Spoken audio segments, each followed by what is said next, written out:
جس طرح آپ نے فرمایا کہ والدین مجھے کہیں اور لے جانا چاہتے تھے لیکن آپ اس تنظیم کے واسطے ادھر آ گئے ہیں، تو اس کا مطلب ہے دورانی تعلیم بہت ساری مشکلات کا بھی آپ نے سامنا کیا ہوگا اور بڑی ہمت اور دلیری کے ساتھ ان کا مقابلہ بھی کیا ہوگا، کیونکہ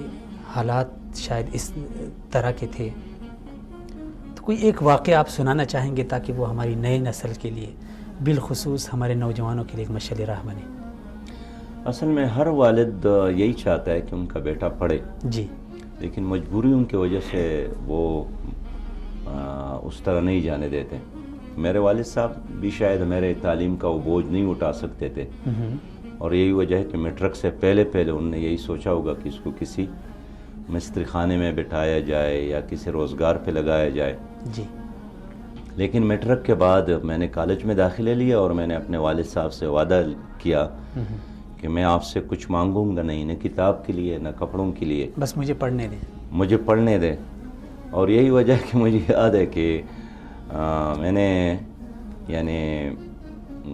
بہت ساری عید ایسی گزر گئی، آج بھی ہم ایک دو دن پہلے ایک عید سے گزر چکے ہیں کہ بی اے تک میں نے کبھی نئے کپڑے نہ والد نے بنا کر دیے، نہ میں نے خود کبھی ان کا مطالبہ کیا۔ مجھے بس یہ نشہ کافی تھا کہ میں ایک ایسی تنظیم سے وابستہ ہوں جس نے مجھے ایک اعلیٰ نصب العین سے وابستہ کیا ہے۔ تو یہی وجہ ہے کہ کالج میں داخلے کے دوران چھٹیوں میں لوگ یا ٹور پر جاتے تھے یا اپنے گھروں میں رہتے تھے، میں مزدوری کرنے جاتا تھا، اور وہ ایک دو مہینوں میں اتنا کماتا تھا کہ میں ہاسٹل کے اخراجات خود برداشت کرتا تھا چھٹیوں کے جو 2 ماہ ہوتے چھٹیوں کے دوران، الحمدللہ۔ اور اس وجہ سے میرے اندر کبھی یہ فکر یا سوچ یا پریشانی نہیں ہوئی کہ اس طرح کیوں ہو رہا ہے۔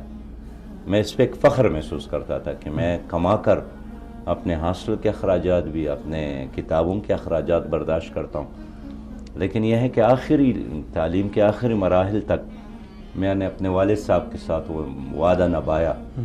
کہ میں نے ان سے نہ کتابوں کے لیے نہ کپڑوں کے لیے کبھی مطالبہ نہیں کیا، اپنے آپ کو بھی سنبھالا اور اپنی تعلیم کو بھی جاری رکھا۔